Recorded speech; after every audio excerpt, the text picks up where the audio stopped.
ये मेरा जुलाई का प्लानर है। मैंने पूरा ऐसे बना लिया है कि कितने दिन बचे हैं। 300 दिन ही बचे हैं ऑलरेडी। 30 दिन हम लोगों के जा चुके हैं जून में। And this is the full May July planner. And मैंने ऐसा पूरा डिसाइड करके रखा है कि मुझे बायो कब तक में ख़त्म करनी है। ये cell chapter, tissue, cockroach, frog, morpho, biological classification, living world, ये मैं 11th का लेकर चल रही हूँ। 12th का मैंने इवोल्यूशन लिया है।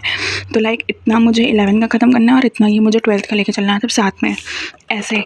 एंड कितने दिन बचे हैं ये चीज़ तो सबसे पहले आपके सामने होनी चाहिए कि कितने दिन बचे। और जो यहाँ पे स्पेस खाली दिख रही है इसमें मैं लिखूँगी कि मैंने कितने आज की आज पढ़ाई की है। 2 जून को, 3 जून को, 4 जून को। आप कोई सा भी बैच फॉलो कर रहे हैं उसके हिसाब से आपको पढ़ाई करनी है।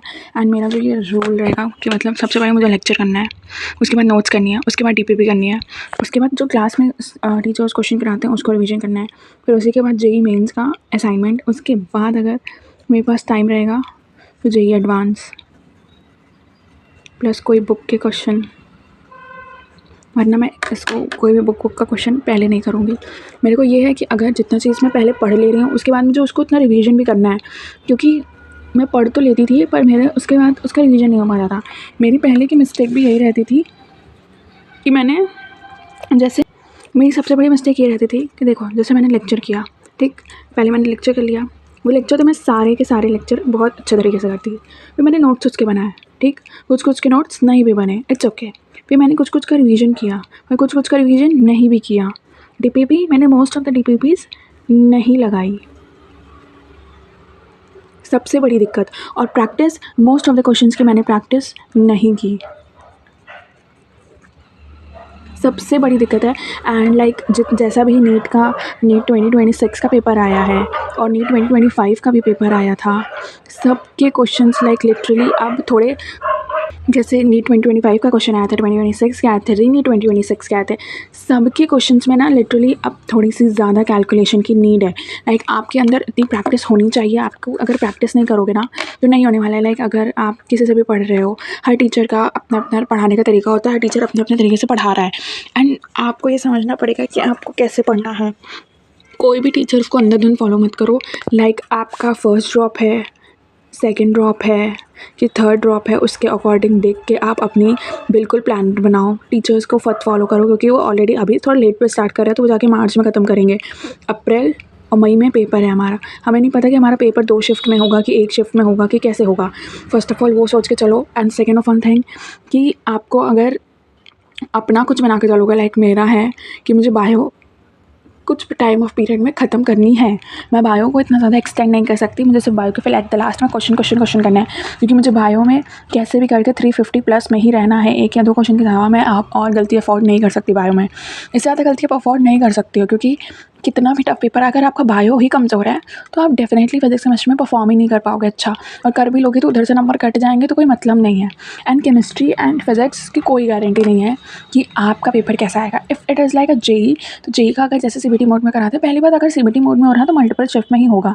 इनके पास इतना नहीं है नीट के वालों के पास कि एनटीए वालों के पास कि वो 1 शिफ्ट में हमारा पूरा पेपर करा लेंगे। नहीं, मल्टीपल शिफ्ट जाएगा। या तो आपका फिजिक्स टफ आ सकता है, केमिस्ट्री बायो ईजी आ सकता है, या तो केमिस्ट्री टफ आ सकता है, फिजिक्स बायो ईजी आ सकता है। Anything can be happen. ऐसे भी हो सकता है बायो ही आपका टफ आ जाए, फिजिक्स केमिस्ट्री ईजी आ जाए।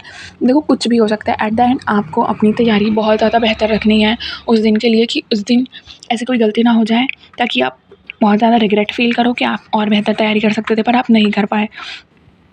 At the end physics and chemistry में मैंने सबसे बड़ा मेन गोल बना के रखा है कि मुझे हर दिन 30 to 40 क्वेश्चन प्रैक्टिस करनी है। फिज़िक्स एंड केमिस्ट्री में कैसे भी करके। और यहाँ पे मैंने आपको दिखाया था ना, यहाँ पे मैंने बायो का लिख रखा है। तो मुझे सेल चैप्टर 1 तारीख के 4 तारीख के अंदर ख़त्म करना है। टिश्यू 1 तारीख से 2 तारीख में, कॉकरोच 4 से 8 तारीख में, फ्रॉग 8 से 10 तारीख में। जो जितना टाइम रिक्वायर्ड फ्रॉग मुझे आता है, मैं उसको इतना टाइम नहीं दे रही हूँ। मॉर्फोलॉजी मुझे थोड़ा कम आता है, उसकी फैमिली नहीं आती है बेसिकली। मॉर्फोलॉजी की फैमिली मुझे एक भी नहीं आती है। मुझे मॉर्फोलॉजी की फैमिली 5 दिन में करनी है। 5 दिन बहुत होता है।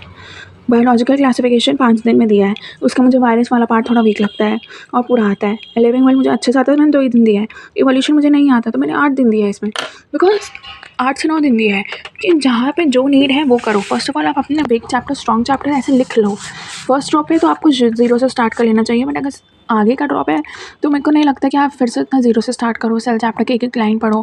हाँ, पढ़ना ज़रूरी है, बट वो चीज़ आप खुद से कर सकते हो, टीचर सिर्फ समझा सकता है। अगर आपको थ्योरी समझ में आती है, do the multiple time revision. मैं स्टिल यही बोलूँगी, क्योंकि एटलीस्ट अगर आप बायो से टाइम बचाओगे तो फिज़िक्स केमिस्ट्री में टाइम लगाओगे। टाइम बहुत ज़्यादा बीत नहीं गया है, बट कुछ ना कुछ पोर्शन ऑफ टाइम बीत गया है, तो कि इट्स मच बेटर कि आप अपना टाइम उधर से बचा के इधर टाइम लगाओ। एंड यही मैं सोच के चल रही हूँ, मैं ऐसा ही कुछ करने वाली हूँ।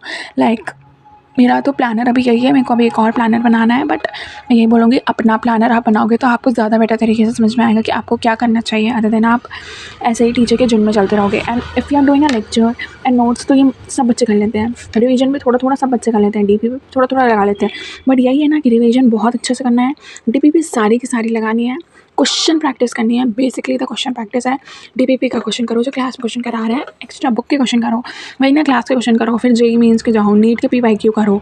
एंड और नोट्स में नीट का भी पीवाईक्यू रहता ही रहता है, ऐसा कुछ नहीं है, बस दैट्स इट। उसके बाद सबसे बड़ी चीज़ होती है टेस्ट। टेस्ट दो, टेस्ट में अच्छा परफॉर्म खुद ही हो जाएगा। This is what I plan for my July session. यही मेरा पूरा जुलाई का प्लानर है। एज सच कुछ बहुत बड़ा नहीं है, बट हाँ, ये चीज़ मेरे को बनानी ज़्यादा ज़रूरी थी कि कितने दिन बचे हैं बेसिकली। अभी तो हमें ऐसा लग रहा है कि अभी तो स्टार्ट किया प्रिपरेशन, बस 300 डेज़ ही बचे हैं। 200 दिन तो आपको सिर्फ अपने नोट्स बनाने, रिवीजन करने, लेक्चर करने, ये सब में निकल जाएगा। उसके बाद मेरा ये प्लानर था कि मेरे को ऐसे बायो ख़त्म करनी है, जल्द से जल्द मुझे बायो ख़त्म करनी है। केमिस्ट्री एंड फिजिक्स में यकीन में जैसे चलेगा मैं वैसे करूँगी, और मैं इतना एक्स्ट्रा फिजिक्स केमिस्ट्री में दिमाग नहीं चलाऊँगी। जब मेरा बायो ख़त्म जाएगा तब मैं सोचूँगी कि मुझे फिजिक्स केमिस्ट्री में क्या करना है। Thank you so much for watching.